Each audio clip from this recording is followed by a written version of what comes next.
Brooklyn Tech Alumni Foundation. I've been working really closely with Mr. Horace Davis. Mr. Davis is a member of the board that organizes the Alumni Foundation. The Alumni Foundation, with our executive director here, the Alumni Foundation supports programs throughout the school, whether it be on the athletic field, on stage, in classrooms, club activities. And this is one of our efforts, our lecture series.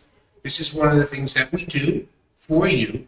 And in particular, Mr. Davis and his colleagues, or the speakers who he's brought with him today, will explain to you the theme of what the lecture series will offer. We have 3 different dates. Today's our first.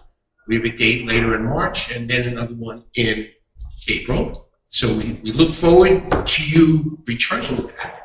I do want to say before I introduce Mr. Davis, firstly, you'll see in about 15, 20 minutes some pizzas roll in. So we're kind enough that, and again, we have a sponsorship from Con Ed, and the food and all that we do today is sponsored by Con Ed. So we will have some food for you. Of course, we're trying to work the timing out. We're going to be extremely respectful to our speakers when it comes to that. But expect some little food. Please make sure also that you signed in if you didn't yet before you leave. And please sit back and enjoy. And I guess, and the speakers will say this, we hope that you have questions today. Today is about energy, the field, the technology of energy, and developing a workforce down the road for you. So think of questions of which you'll have during the course of the presentation, and we hope this to be interactive, okay? So again, I say welcome, and I want to introduce Mr. Horace Davis to take a few moments to introduce our speakers.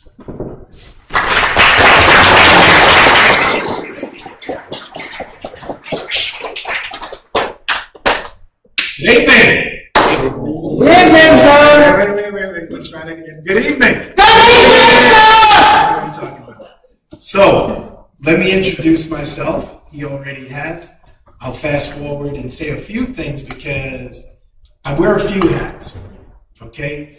And hopefully this will give you a sense of why I'm so passionate about the school, which actually changed my life. But one hat that I wear is I'm an alumni. I graduated off the school. I was an electrical engineering major when I was here many moons ago, class of 1984. In addition to that, I've been on the Alumni Foundation board now for probably over 20 years.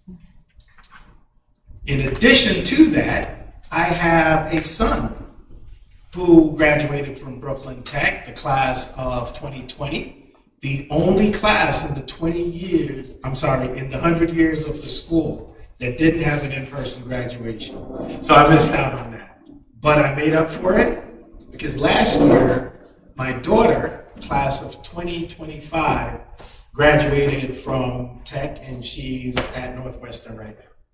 So those are just some of the hats that I wear. In addition to that, I work for Con Edison in the energy industry. And part of why we wanted to establish this series is it's so relevant and important that as students you understand how what you're learning in the classroom in business solves problems. And introducing you to careers in STEM, in energy, is going to help you. And I'll give you a good example.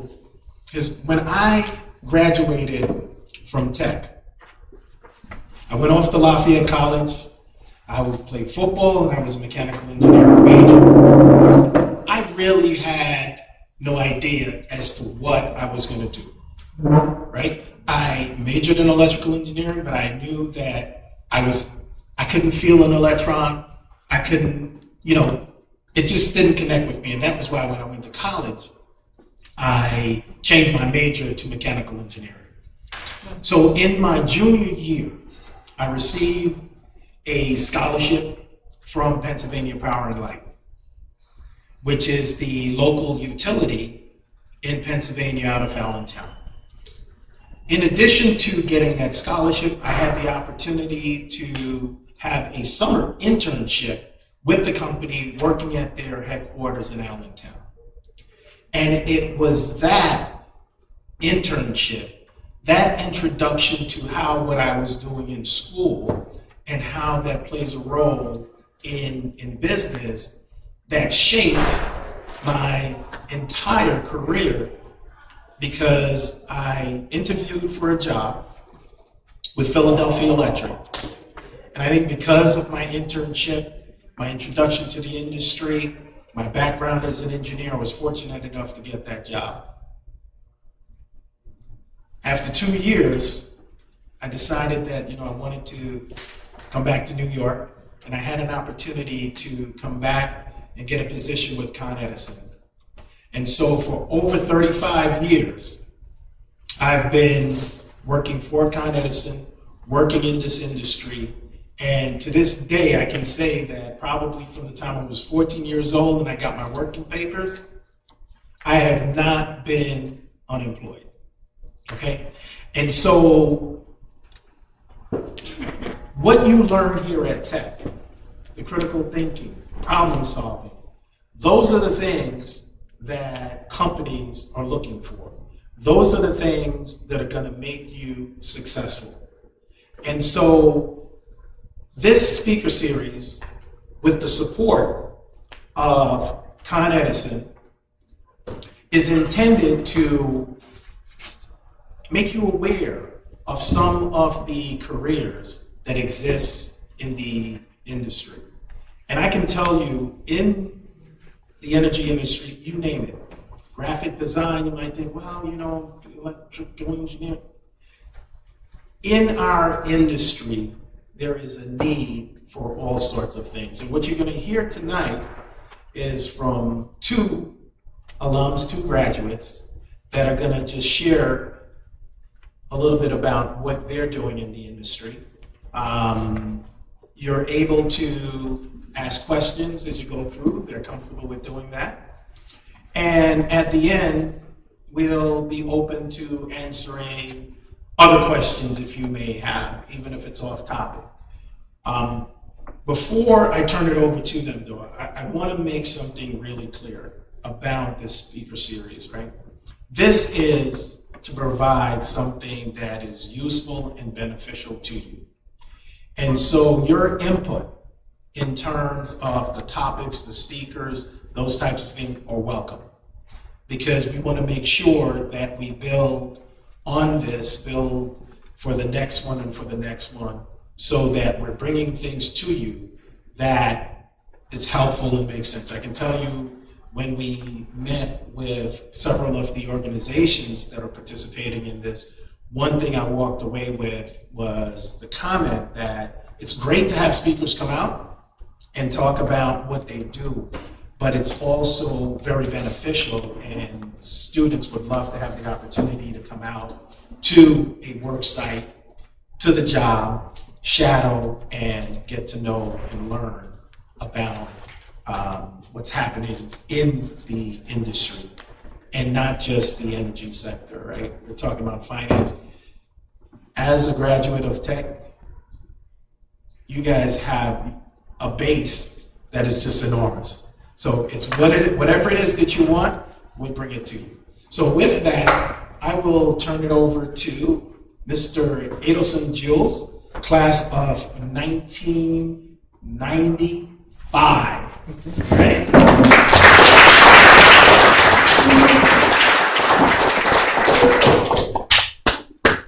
Instead of me reading his bio, what I'm going to have him do is introduce himself. I think it's a lot more fun. What do you think? Yeah. All right.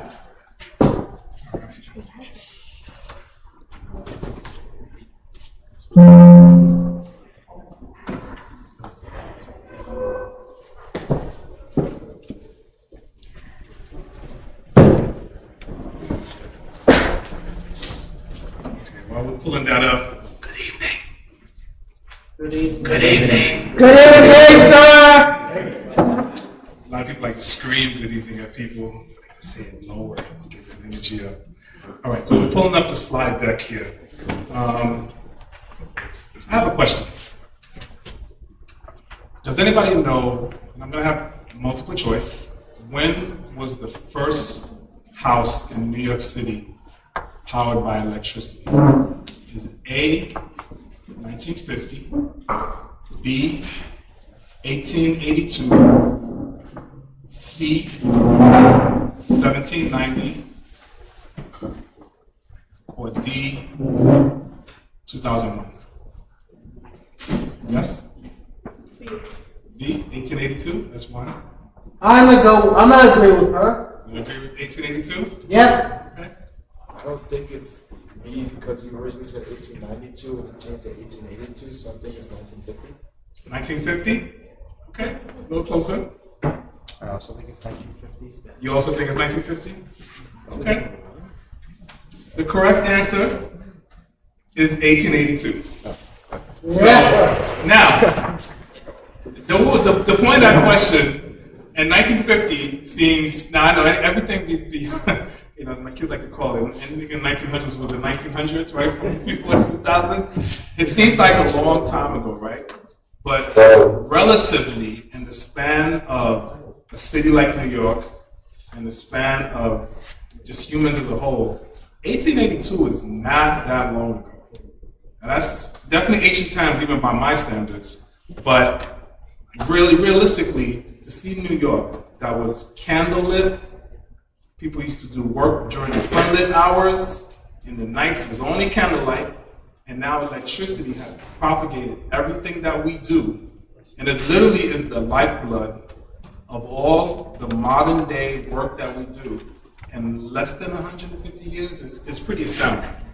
So, as Horace said, my name is Adelson Jules, class of 1995. I was a civil engineering major at the time.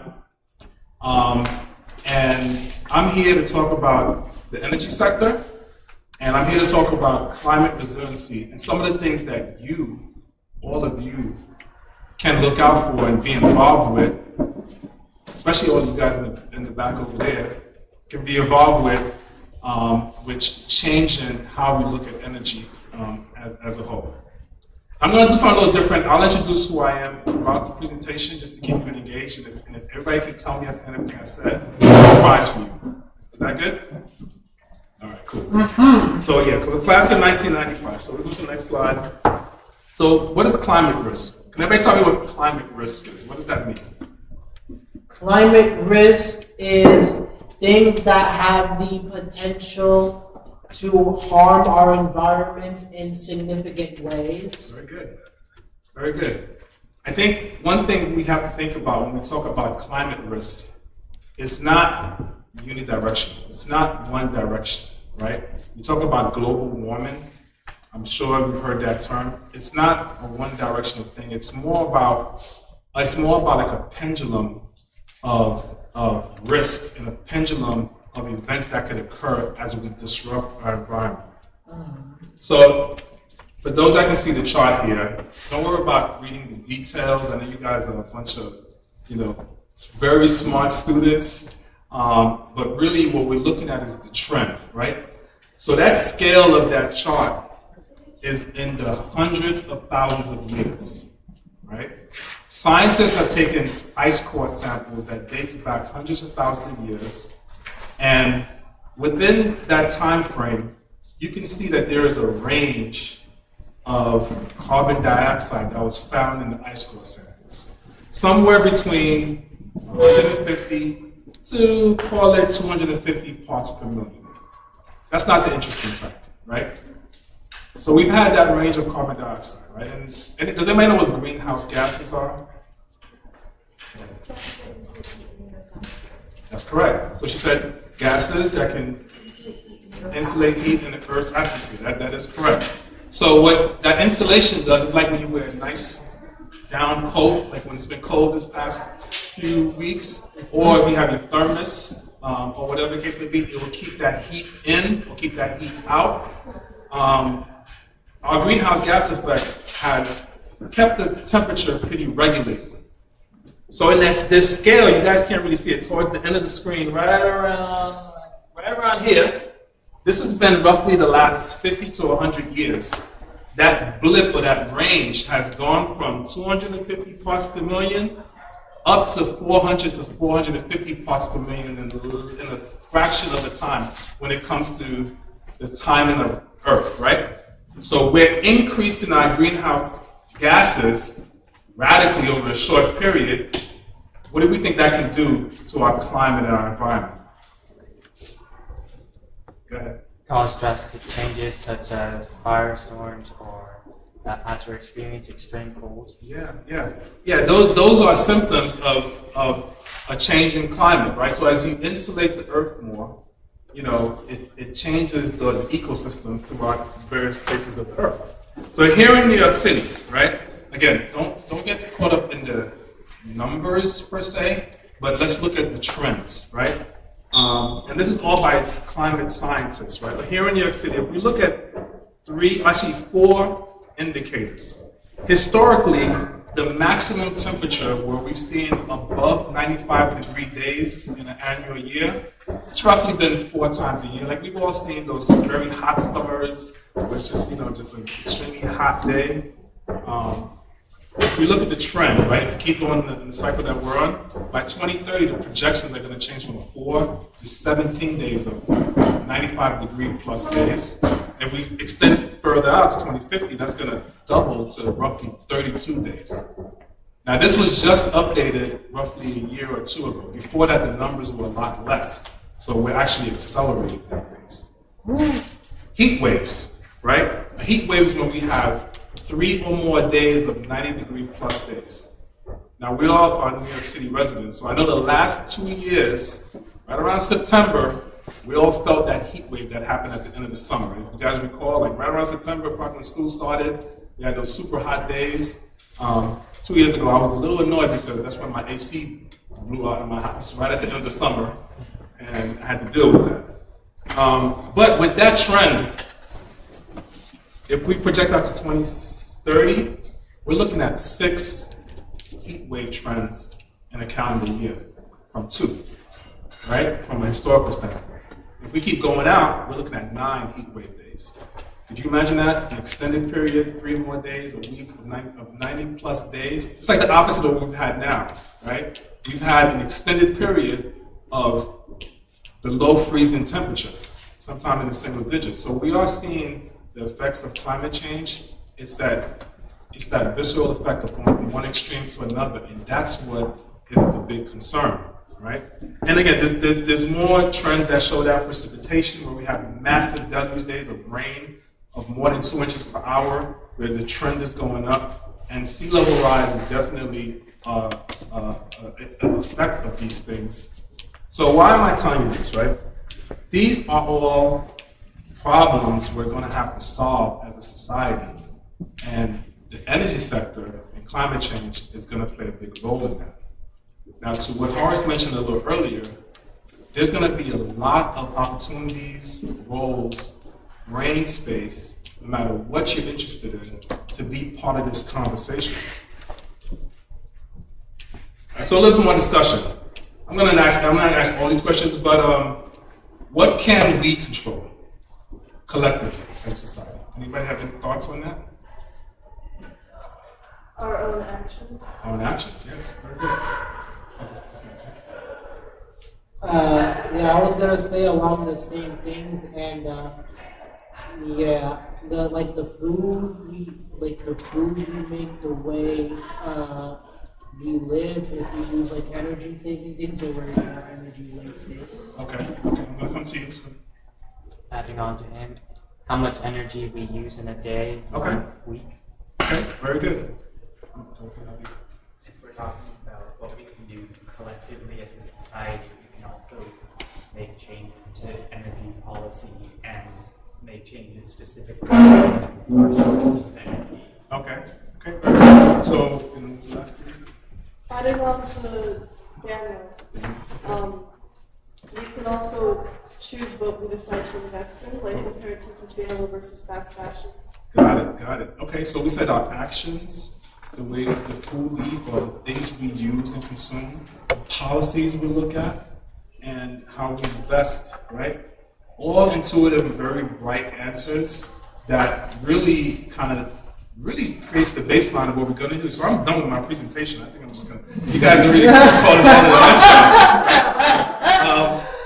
So strategies to address climate risk. Prevent, right, actions.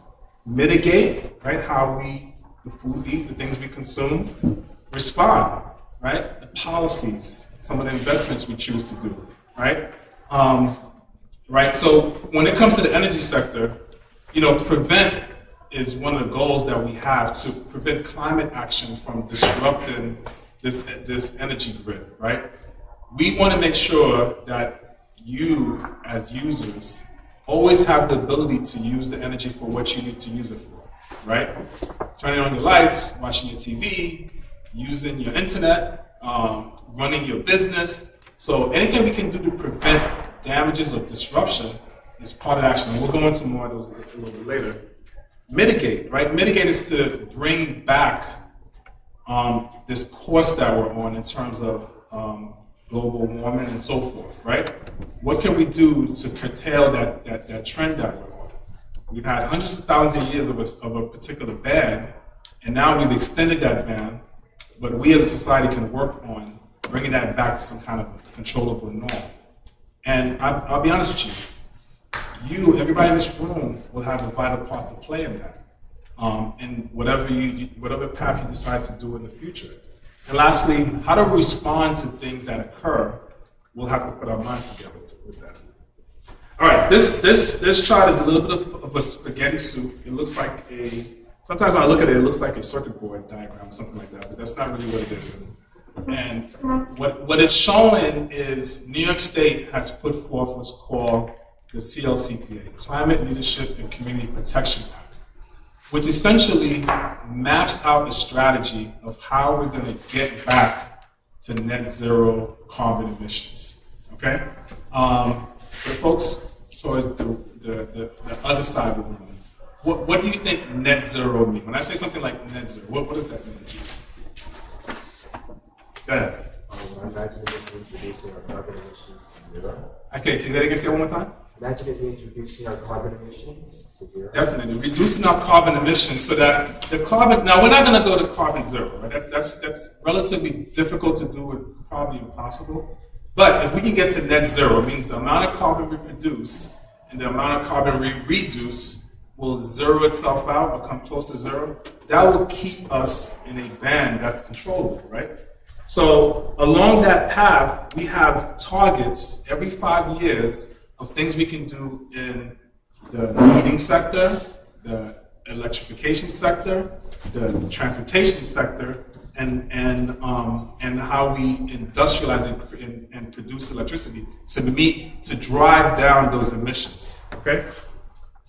So this chart, it looks a little funny, but what this chart is showing is since 1990, some of the biggest sectors that generated emissions, the blue band, the green band, the red band, that is the transportation sector. Think about it, the cars, the buses, the heavy vehicles, all that smog and all those combustibles from an internal combustion engine, creates emissions. Now, vehicles serve a great purpose in our life, right?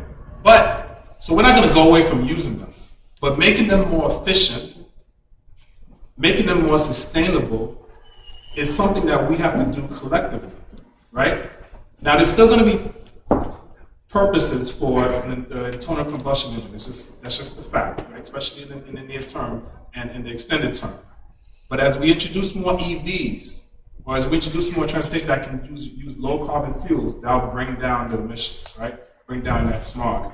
The green band, that's electric supply. That's how we make electricity, right? For the most part, for the last 150 years, since we've powered the first home, we've been making electricity by burning something.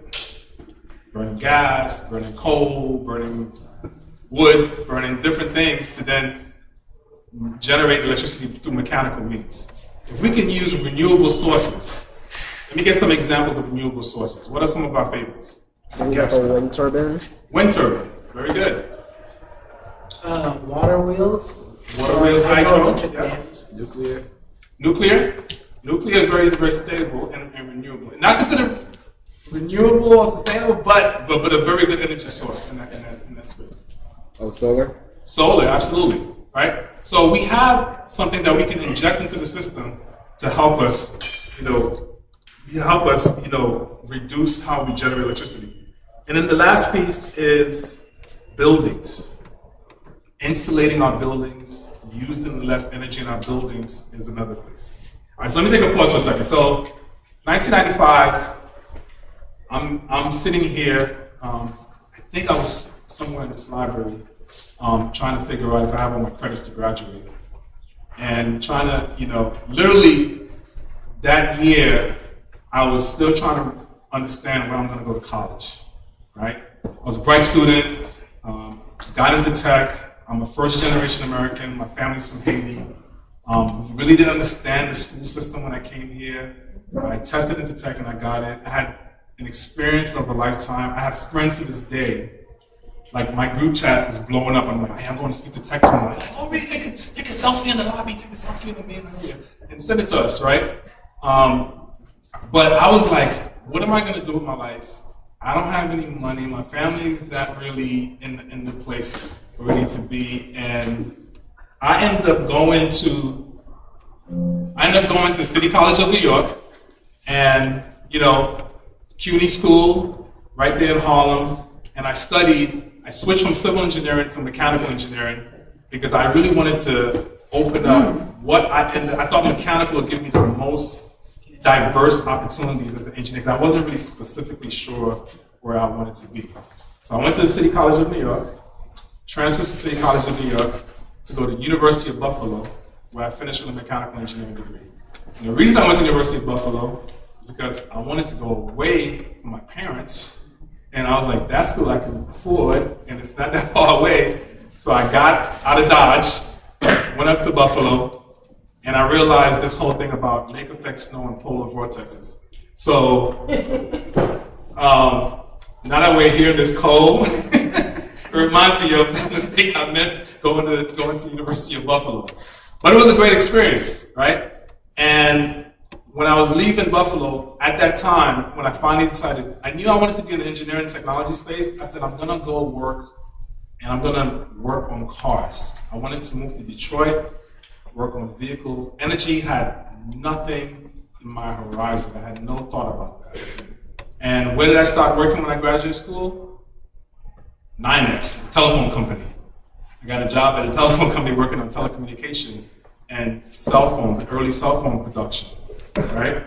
And then I started working for Motorola, designing the first versions of smartphones. I bring that up to say that you don't have to kind of have all your ideas fleshed out at this stage of life. Just know that if you continue to work on just the next step, continue to use that intelligence you have, the skills and things that you're learning here in school, it'll open up the doors to you, and life will find a way to create opportunities for you as you go forward. I see you have your hand up. You have a question? Yeah, I wonder. And in the Buffalo University, did you major in the same thing as you did in City College? No, actually, I did, because City College, I started as civil. I transferred to mechanical in my sophomore year, and then when I went to Buffalo, I finished up mechanical. Okay, and what was the first place you worked at? 9X, and then I transferred to Motorola. All right, so let's talk about, go ahead. Can I just ask why you transferred from civil to mechanical? Yeah, when I looked at civil, I had a very narrow scope at that time in my life. I thought civil was all about bridges and structural, and I really wanted to work in the automotive sector. And I thought there was no way I could apply my civil skills to that. I was 100% wrong, right? And I just felt mechanical was going to give me the opportunity to get into robotics or get into automation and so forth. So that's why I transferred to that space. But come to find out that the core engineering skills really apply to more industries than I envisioned at that time of my life.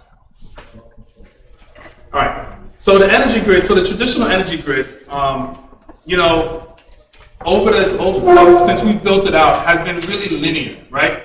Power gets made at a generating station. It gets transmitted on power lines, stepped up, and then at some point it gets to a substation that will either take that power, step it up to send it to further places. Once it gets there, the substation will step it down to power that's useful by people, and then it gets distributed to homes, residents, companies, schools, and then we use the plugs in the wall, we power our equipment and our items. Now, the entire chain of how power gets transmitted, made, and so forth is going to require talented individuals in the energy space, legal space, business space, finance. A lot of people make this thing happen. But we're going to have to change and reimagine how we deliver power going forward. One, how we make power. Like we said earlier, we need to make it more sustainable, reduce our carbon by using solar, by using wind, by injecting hydro. Nuclear will have a part to play in this, and so forth.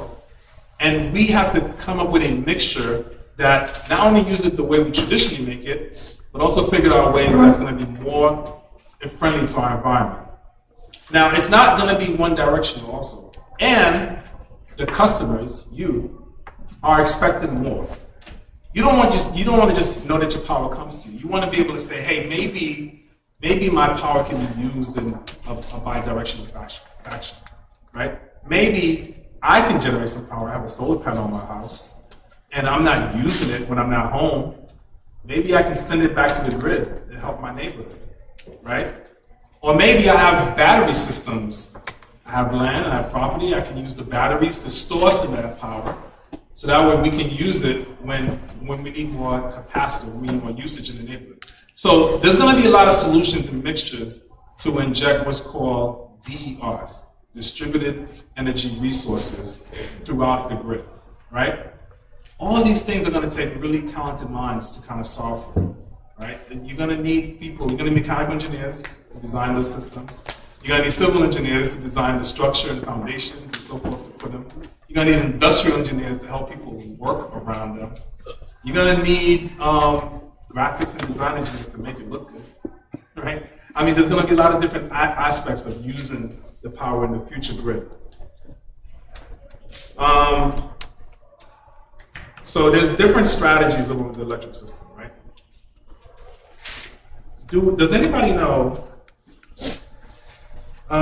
who was the first, which black inventor helped improve the electric railway system? This person is known as the Black Edison of the electric industry. I'll give some options. Is it A, Elijah McCoy? Oh, I have a hand over here. Is it Granville Taylor Woods? Yes, it is. Granville T. Woods, right? This gentleman invented and defined the communication systems between trains that really is the foundation for how train systems work today, to keep it efficient, to keep things safe so that trains are not running into each other. We know what's coming down the pipeline. He worked on the National Railway System. They helped refine their communication channels to help them understand where the trains are along their routes and so forth. You can definitely look it up. Where? When? This was in, very good question. I don't have the top of mind. This was in the late 1800s. Yeah, no problem. So again, right, that's in the communication space, right? So again, I say these things to say that there was a lot of opportunities and technology to be used to help with refining and creating the solutions for what we're going to need as a society. So before I get into some of the strategies for electric systems, let me give a little bit more about myself. Right? So I started working for Motorola, right? I was working on wireless devices and early cell phones at the time. And then I got this opportunity at a company called Con Edison here in New York City. And they were looking for people. They had a leadership program that would rotate you to the company so that you can get different experiences as a manager, as a supervisor. And it sounded really interesting. Like, here's an opportunity to learn about different things. I'm still trying to figure out really what I want to do in my life. I'm in my, at that time, I'm in my mid to late 20s. And I said, hey, I don't know anything about the energy sector or the utility industry. Let me take a try at it, right? And I joined that program, and I was rotated through the electric system, the gas system, and the steam system. And I was working as the first time as a supervisor and working with like field crews and people who were actually building things in the streets of New York City. And I had my previous career as a designer and a mechanical engineer, really working on design and development of products. So I completely did a little bit of a pivot, and now I'm in the energy industry. And I've been there for the last 20 plus years, working in different capacities. I worked in engineering, I worked in construction management, I worked in project management, and now I'm working in corporate strategy and finance. So life can take you through a lot of journeys if you just remain curious and and just keep working on your specific interests. And I'm a testament to prove that for folks, right? So let's keep going. So what are some of the strategies for electric system that the energy sector is looking at to improve our sustainability goals? Number one is energy consumption, right? We want to change how we consume energy. So we actually want people to use less power, right? That sounds weird, right? Why would we want less power to be used, right? No, we just want people to be more efficient. LEDs, more efficient appliances, insulating their homes and insulating the places they live so that it can remain more comfy, not have to use the electric grid all the time, right? We want to make sure that we inject renewable generation, battery, solar, wind, and so forth, right? And then lastly, we want to make sure that we want to make the grid smarter and provide more data and information so people can know what their power is being used for. Right? I'm going to, in the interest of time, I know we had some time, so I'm going to pass over the gas system and kind of focus on you. Let's take a moment to think about some of the things that you can do, right? I think it's important that you use your talents to serve society, right? Think about it. You think of it as a customer. What would you want something to solve for you? And solving those problems, right, will enable you to help society, right? So think things such as your technical classes, physics, the sciences, as you're taking now, will help through those things, right? But let's not ignore some of the skill trades or taking continuing education in technology, right? Those things will help also. Going to events like this will be extremely useful. Career panels, visiting science museums, open houses in grid and energy sectors. And I know we look to do some stuff like that in the future. And then, in the future, join robotics clubs, join engineering clubs, do things that are more passive, that will help you learn more about these things. And then keep thinking about how we can make New York City more affordable and more sustainable in terms of the power we use. So I'll close out there and open for general questions. I see one hand. And thank you very much for your time. It was a pleasure seeing you. And as a Tech alumni, it warmed my heart.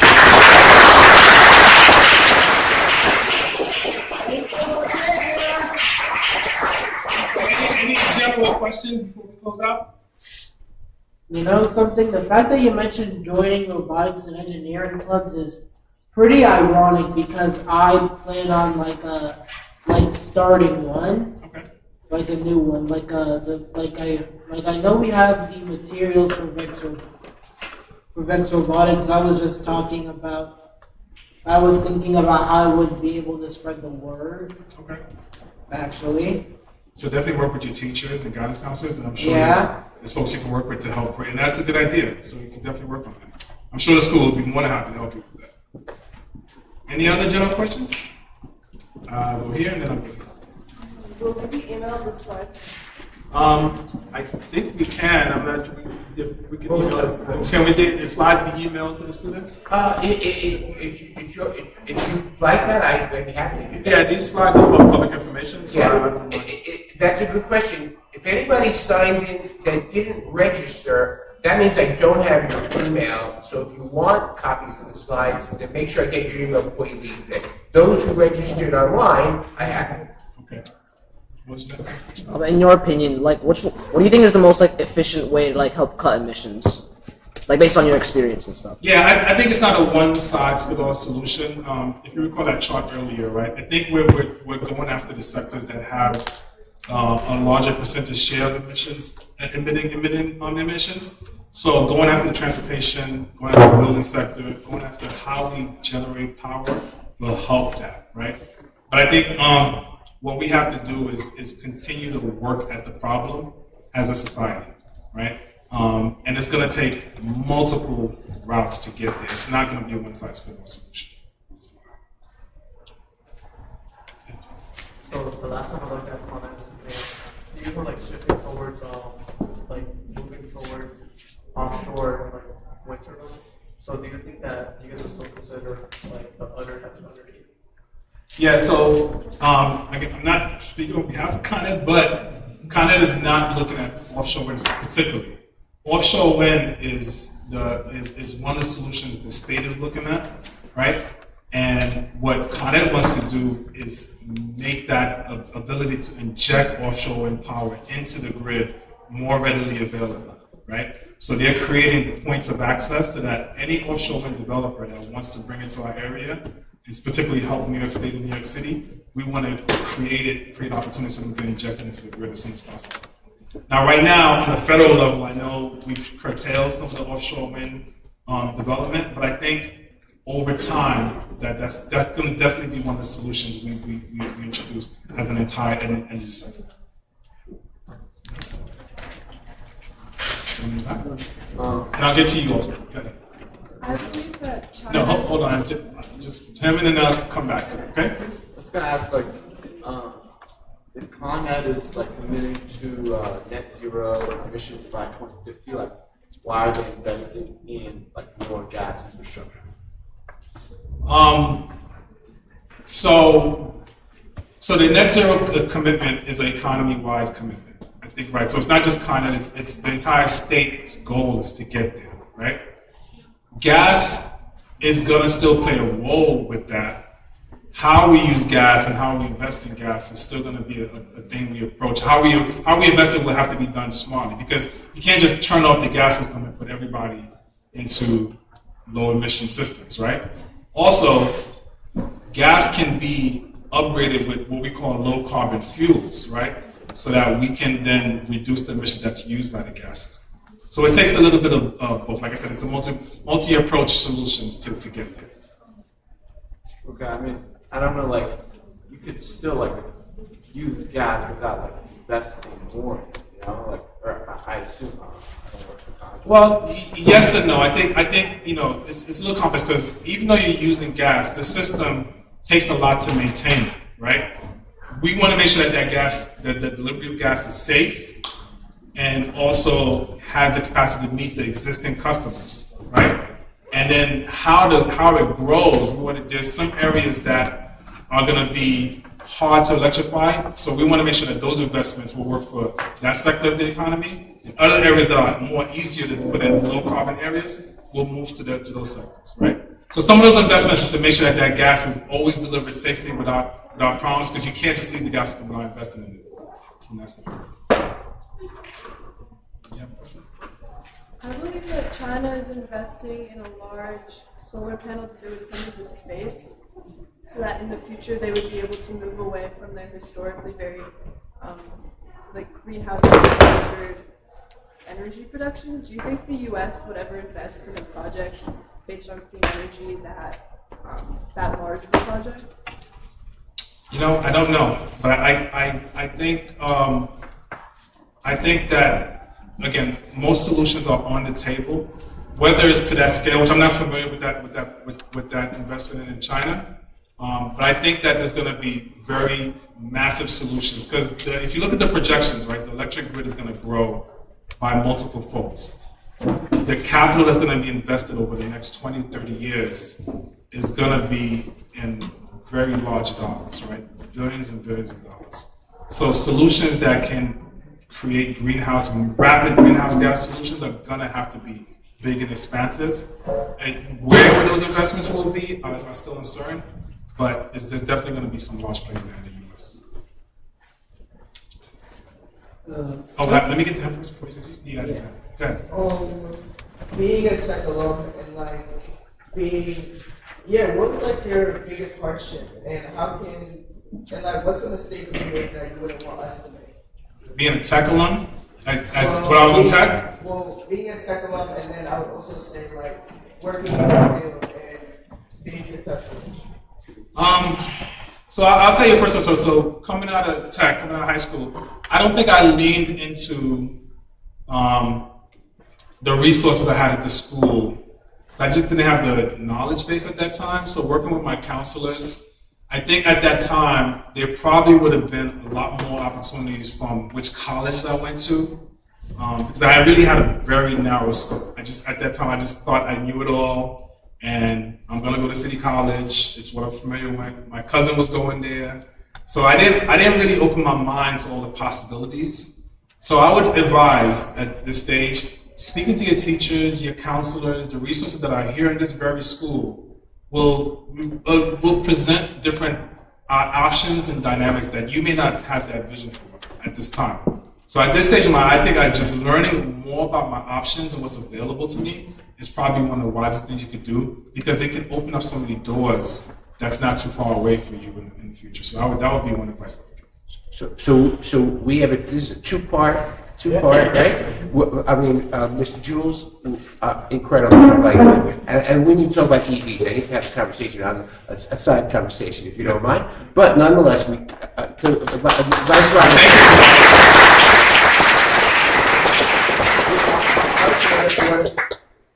Alexander is going to also a graduate of tech. We'll see in a few minutes also. Like I said, Pete will be here shortly. Hang in there. And I'll set you up on the computer, okay? So you guys can use it. Let me make sure that. So you just escape out of there and easy. Alexander, you're going to do a similar job. Introduce yourself. Yeah. All right. Okay, hello everybody. Thank you all for being here. I just encourage you, if you can't really see, if you're maybe over there, come a little closer. It's important, I guess, to see what I'm going to show you guys on the whiteboard here. So again, thanks for being here. I'm really excited. My name is Alexander Gardner. I'm Brooklyn Tech class of 2018. The topic that I'm going to be talking to you guys about is simulating the future of clean energy. I'm going to be taking you guys from nuclear reactors to wind turbines and everything in between. So first, I'll just tell you guys a little bit about myself. I grew up in Bay Ridge, Brooklyn. I attended Brooklyn Tech. Here I played lacrosse, I played football, I was an industrial design major. I didn't like math, so I mentioned that right there in my bullet points. We'll kind of come back to that later, but we'll circle back and you'll see why I say that. I went to Muhlenberg College, so like Mr. Davis, he went to Allentown, Pennsylvania after Brooklyn Tech. So did I. Muhlenberg College is located there. I had a great time. My senior year at Brooklyn Tech, that's when I really started to like math. I had some great teachers, and so when I went into college, I decided I wanted to study physics and math and pursue that. After that, I was fortunate to go to Lehigh University. I did a one-year master's in energy systems engineering. That was great. That was really formative for me. I learned a lot about the energy industry, everything that Mr. Adelson just told us about the electric grid, where energy comes from, and how renewable energy is currently being made. And then I worked for a bit. So I worked at a place in Brooklyn called EcoG Energy. What they do is they'll help people that own buildings like warehouses and storefronts design and install solar panels on top of their buildings. So you want to maximize the angle of the solar panel, what times you're getting sunlight, things like that. And now finally I'm at City College. I'm working on a PhD. That's typically a 4 or 5 year endeavor, and I'm about halfway through it. So my goal today is just to kind of give you guys a little bit of insight into what Mr. Adelson has already talked about, talk about my journey, and give you guys some ideas about all the different career opportunities in this field, because as I went through my different stages, I went through lots of job interviews, as well as school interviews when I was deciding what I wanted to be. So I saw a lot of different kind of opportunities. And if you guys have any questions at any time, just raise your hand. I can answer them as we go, and then we'll have time for more at the end. So yeah, okay. So in the 21st century, we've kind of seen in the last talk that technology has developed rapidly. We've switched from fossil fuels to more renewable energies and transition away from coal to natural gas. So I have one question for you guys. What do you guys think is the #1 fuel source used in the USA today? Just feel free to raise your hand. Is it Hydra? Hydro being hydroelectric? Yeah. No, it's not hydroelectric. That's a good guess, though. Natural gas. Natural gas. That's a really good guess. I would say oil. Oil, like what we use for a car, or like gasoline, or Kind of like, yeah, anything you can really use for oil and its related products. okay. Is it nuclear? Nuclear could be one of them. All right. So great guesses. The correct answer is natural gas. And here we could see some breakdowns from the Energy Agency on exactly how things are being used. So two graphs here. The first one I'll show you guys, or point out to you guys, is that natural gas has replaced coal. So you go back even 20 years ago, we were majority relying on coal for our electric power. In the past 20 years, we've transitioned to natural gas. Natural gas emits half the CO2 that coal does. So that's a major development for us. It cut our carbon emissions in half. And then you can see the next graph, primary energy consumption. So two different graphs. The left one is electricity generation. The right one is energy consumption. So that's why you'll see petroleum there. That petroleum represents the gas that we use to fuel our cars, trucks, and things that go. Yeah. So you see natural gas is the major component in that graph, and that's where we get most of our electricity generation today. You'll see comparatively things like renewable energy, nuclear energy, only 9% each. So very small percentage of how we're generating our electricity today. And it's our job, hopefully, and our goal to increase those numbers. So you do see hydroelectric being represented in that renewable energy slice. Still a little bit of coal power. Biofuels are a very big one. So that's like people will condense wood chips and use those as a type of fuel. They'll turn them into oils. Lots of different things that people are doing. But this is what the modern energy landscape looks like, at least in our country. So another part of what I'm going to talk to you guys about is my own interest and my work. So my work and my research and my interest is on next generation nuclear reactors. So I'm a big proponent of nuclear energy as a renewable fuel of the future. So I'll just put this disclaimer that these are all just my beliefs. They're not the beliefs of Brooklyn Tech, City College, Con Edison, or any of the organizers. But I'm not going to say anything very controversial. So natural gas is great, but still producing some CO2. What other options are there? Nuclear energy is one of them. Today, there's a big nuclear renaissance. I put that in quotation marks because there's still not a whole lot of it going on, but there's enough that new designs are being looked at. People are concerned about things like passive safety, which means even in the event that you run out of electricity or power and your plant shuts down, you don't have a meltdown situation, but you actually it's able to continue to run, or at least continue to cool itself and keep itself safe and operational.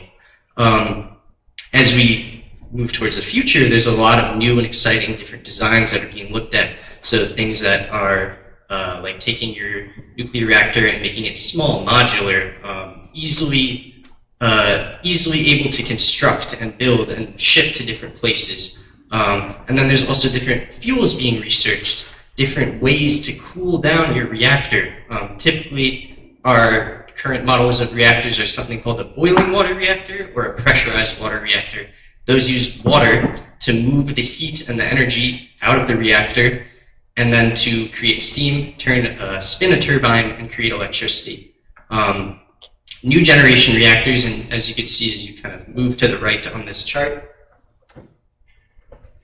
you'll see some companies like NuScale Energy, and what they're trying to do are use things like molten salts to cool the reactor, or high temperature gases like helium to cool the reactor. So there's a lot of different designs, a lot of research going into these kinds of things.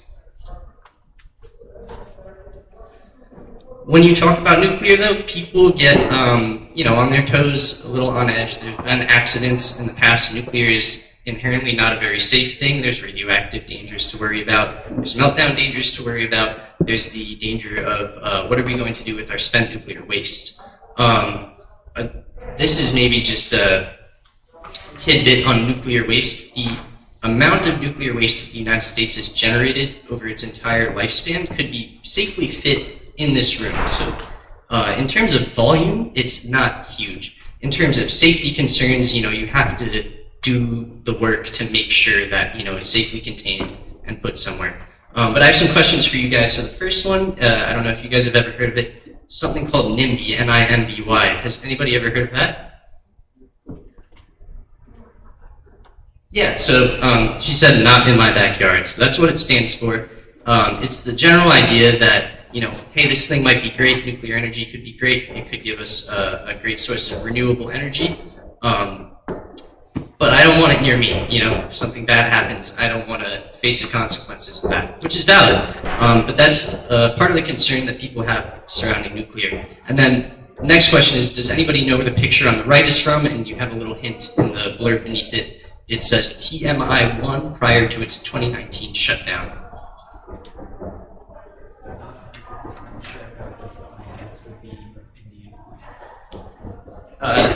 Not quite. I'm not really sure either, but maybe New Jersey. Not quite. It's like 3 Mile Island.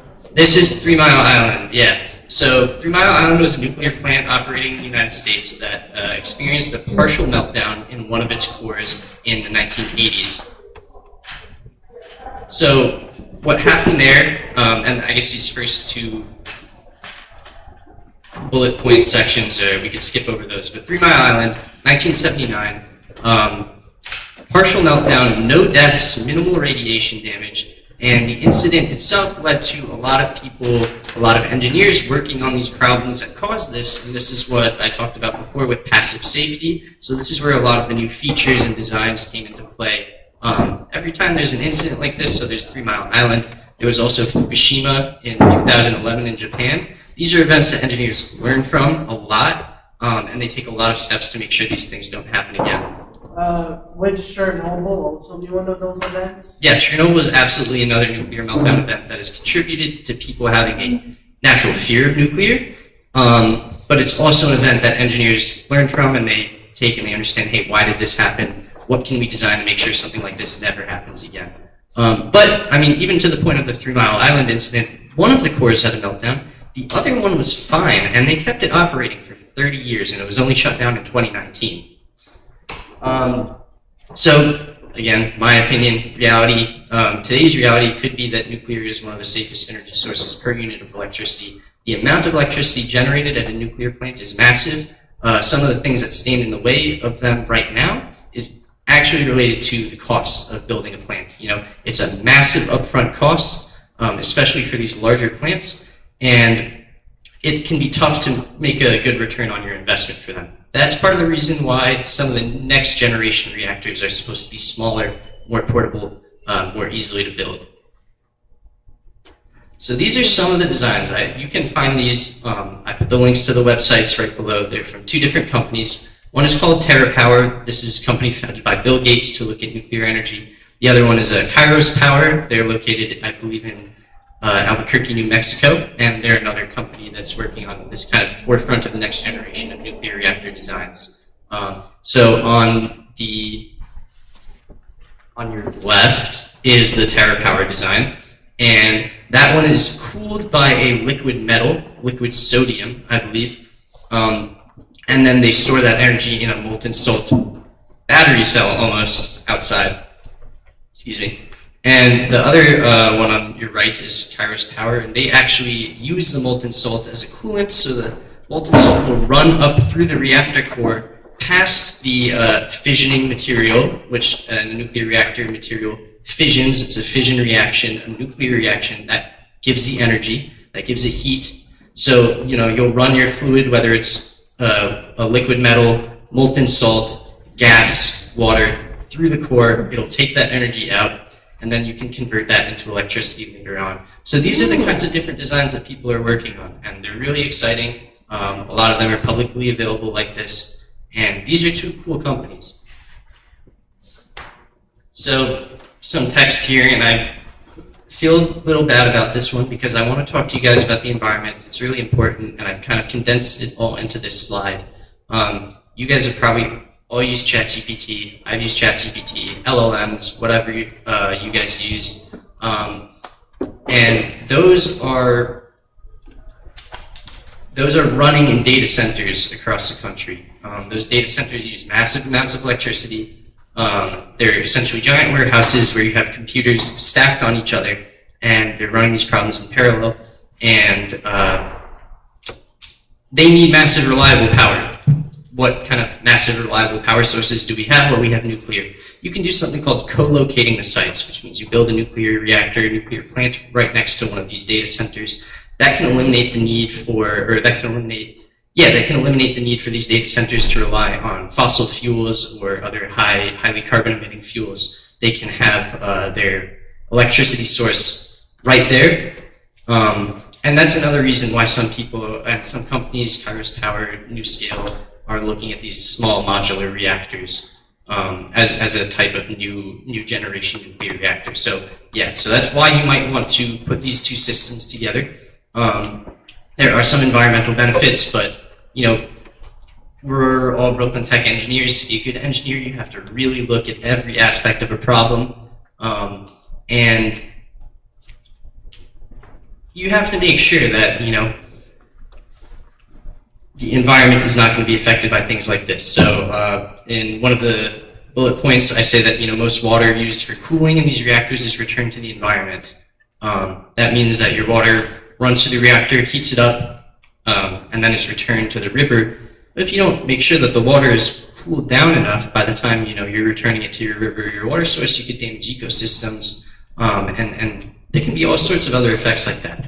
So that's not to say that this is impossible or something we shouldn't do. It's just to say that it's something that we should always keep in mind as we're working on systems like this, the varied effects that it can have.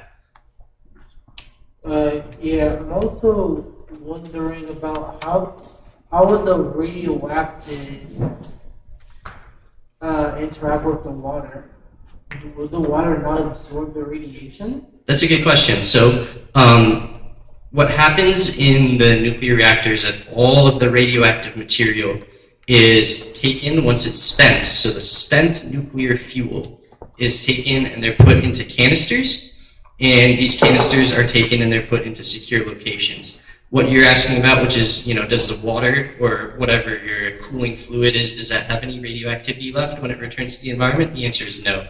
It's all left in these spent fuel pellets. If you guys have ever watched The Simpsons, you see the little radioactive kind of rod. There's a lot of different ways that those can be represented in modern reactors, but that's the spent fuel or the fuel that we're talking about. Are the capsules of radioactive waste used for anything else afterward? No. Yeah, so that's the thing. So there have even been plans to take all of these spent fuel pellets and bury them under a mountain, essentially. They have a very long half-life, if you guys know chemistry, but that means that they're going to take thousands to millions of years to decay. And as they decay, they're going to be releasing radioactive emissions. So that's why it's a big safety feature or a big safety hazard, and you want to make sure that these are dealt with properly. But, like I said before, the entire country's supply can fit in this room. So this is a problem that we have the capability of solving, I believe. You said that the entire supply could over the entire country could fit this room. But if nuclear power increases and becomes more widespread, wouldn't that exponentially increase the amount of nuclear waste? And in that case, how do you properly deal with it once there's not enough space left? Yeah, so that's a really great question. I would say it wouldn't exponentially increase the amount of nuclear waste, but it would absolutely, you're right, increase the amount of nuclear waste. And it's a problem, but right now at the scale that we're at, it can be dealt with safely. There's a lot of companies, a company called Whole Tech International is a nuclear company that specializes only on waste storage, not only, they're doing other things. They specialize mainly in waste storage options for nuclear fuel. But it's a very valid problem that we have to work on and solve and continue to figure out, continue to be mindful of. What do you think the ethics are of sending nuclear waste into space? I wouldn't do it. Why not? It's a good question. It's really interesting. I haven't studied it, so I can't give you a good informed opinion. You can't just jettison things into space, right? We have a ton of satellites and space debris that are already orbiting the Earth in our atmosphere. But, you know, if you do just send it out and it clears orbit, then maybe we can forget about it. But I would say that's probably not the best thing to do. I'm going to move on. You have one question, then I'm going to move on to the next slide. Yeah, I was about to say, jettisoning them into space. There are ways that we have figured out how to send things into space without interacting with satellites before.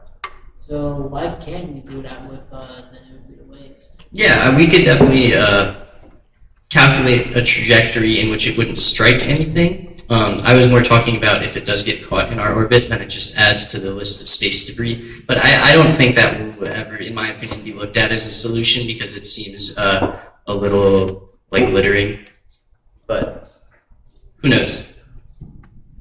So next I'm going to talk to you guys about how we're going to tackle these problems and engineering-driven decisions. So computational modeling, figuring out these problems with a mathematical model on the computer, that helps us evaluate, what the heat of these reactors is going to be. It helps us evaluate how much water we're going to use, the environmental safety, the effects all over. Is this machine structurally stable enough to withstand these temperatures? We can learn all that through physics-based modeling. And this is what I do. I do something called computational fluid dynamics, and this is something that I didn't know existed until after I graduated college, undergraduate. So if you guys have never heard of it, don't worry, that's totally fine. But this is a major field of study, it's a major field of research that they're doing in national labs all across the country to do all sorts of problems. And I'll show you guys some examples of them afterwards. But it can cover, you'll be very surprised at the amount of different things it can cover. So you're using computers to solve physics equations that we're not going to be able to solve in our heads that involve energy, fluids, heat, and it lets us, as I was talking about before, improve safety, efficiency, and figure out how things are going to work before we actually see them in action. And it can go from nuclear reactor cooling, as I've talked about, to wind turbine aerodynamics, weather, climate, and environmental models. People will use CFD or computational fluid dynamics to study how clouds form, to study how ocean currents flow, and all sorts of other things. So you go from equations to simulations to visualizations, and you can learn from that. So next slide is a jump scare. I'm just going to prepare you guys. There's a lot of math involved. So I'm going to do this one quickly. I think it's important that everybody can see this because it's not as scary as it may seem. But these are something called Navier-Stokes equations. So they were discovered in the early 1800s by two physicists, a French physicist whose last name was Navier, and a German physicist whose name was George Stokes. And so early 1800s, this happened a long time ago, they came up with these equations that we still use today. And these foundations are called the Navier-Stokes equations. They are the foundation of all fluid dynamics. So I'll just tell you guys what each term represents. So, can you guys see my mouse? Yeah.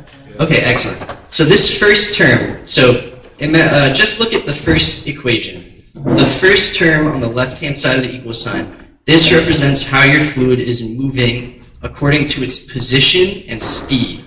That's it.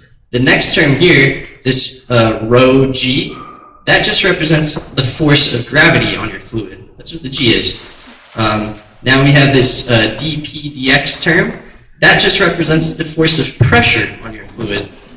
And then lastly, this term is the viscosity term. So that determines how viscosity affects your fluid. And viscosity just means, is your fluid thick like Elmer's glue, or is it thin and flowing like water? So This is the math that we do to solve these kinds of things. And from these mathematical equations, you can go to beautiful visualizations like these. So the first one I'm going to show you is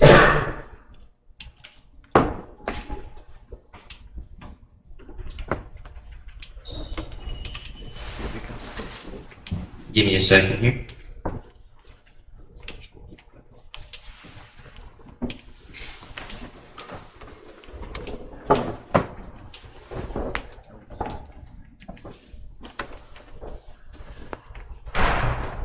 Okay, we'll start with this one.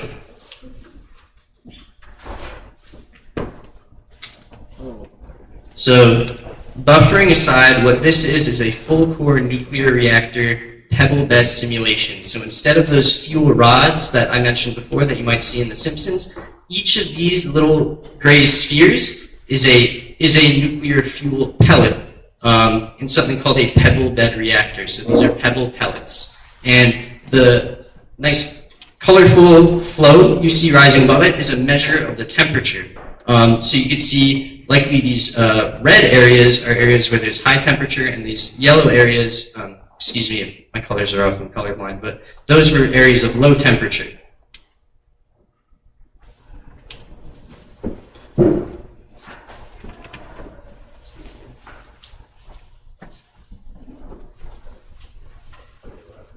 Sorry about that. I think I lost my tab. Oh wait, no, I think it switched the tab. I think you need the Control-Shift-T and then go back.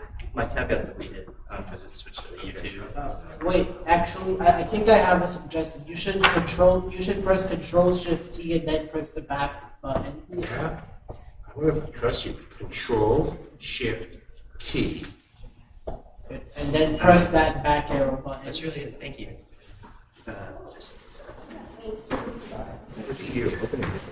And I'm proud of myself. I listened. Yeah. Thank you very much. That was helpful. Okay, so hopefully we can get some of these other videos to play. If not, I can. Okay, it's loading. If you're curious what they are, the first one is a visualization of flow past a Formula One racing car. So computational fluid dynamics is exactly what NASCAR, Formula One, all these mechanical engineering, aerodynamics teams are using to design their cars. That will tell them exactly, how flat this piece needs to be, exactly how angled this curve needs to be, and they'll use that for cars. They'll use that for these racing cars. They'll use that for rockets to go into space and all sorts of things. So that's one example of computational fluid dynamics. The other is this pebble bed reactor, which I showed you guys. Yeah, but it's a while. Yeah, so I'm sorry, but you guys can look up these videos for yourself. This last one here might load, but it's actually a wind turbine simulation. So you can see exactly how much energy you're going to generate from the wind turbine by doing these kinds of simulations. So I'm gonna stick to the slides for now.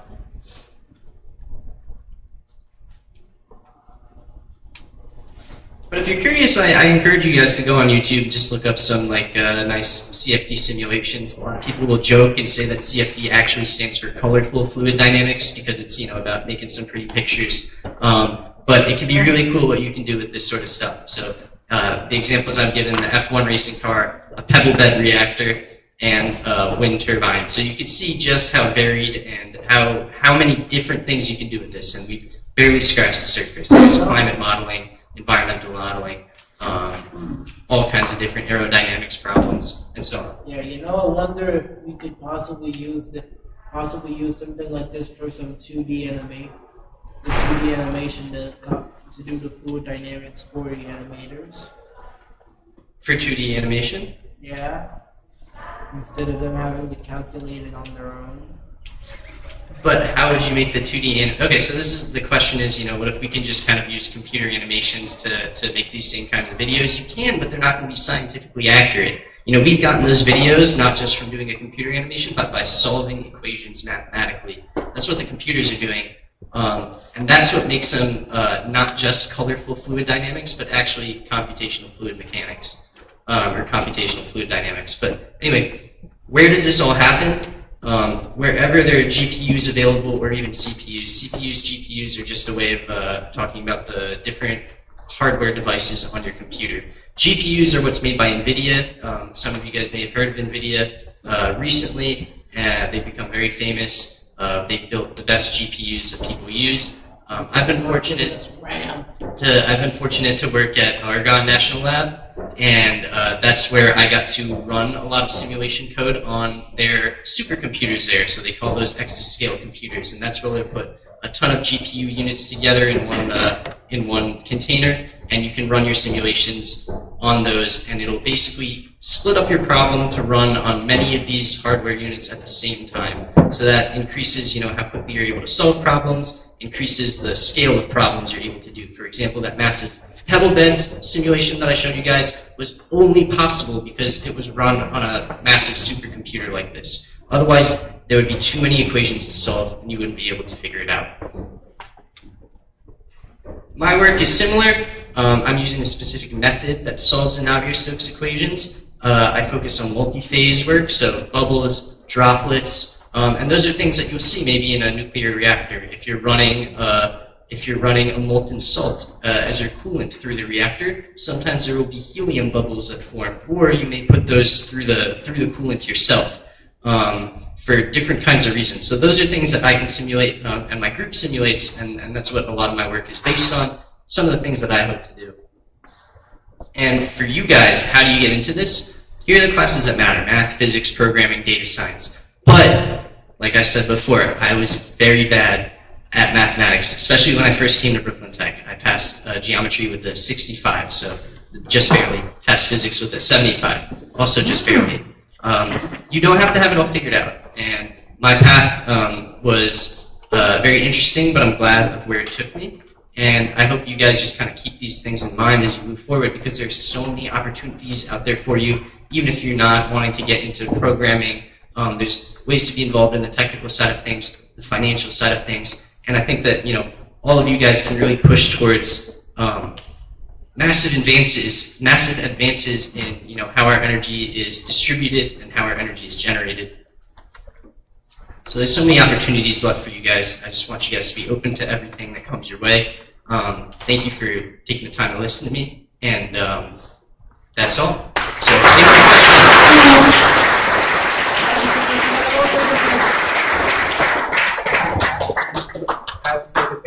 Thank you very much. I do want to ask Ms. Ford to just say a few words before we break, and then Mr. Davis, you can close up if that's okay with you. Okay? No worries about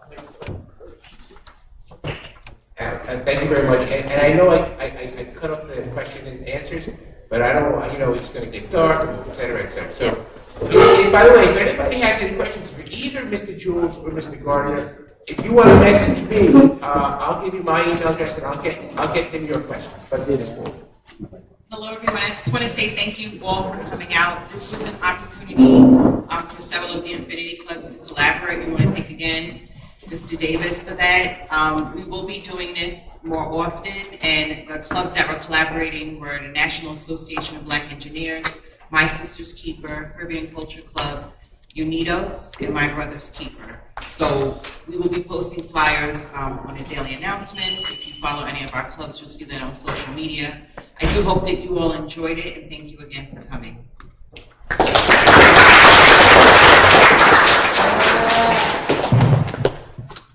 I know it's late, so I'm going to be very quick. What I would say is feedback is a gift. And if you're here and you can provide feedback as to what are some of the things that you would want to see, what you would like to hear, so that I can work with David, work with our sponsor, Con Ed, and make sure that we're bringing you something that you find to be valuable. This was put together not for me, not for Adelson, not for Alex. It was for you. So we'd appreciate your feedback so that we can continue to improve on what it is that we're offering. But thank you all so much. I know you could have been a lot of places, but to be here this evening, it was great to have you. Thank you very much.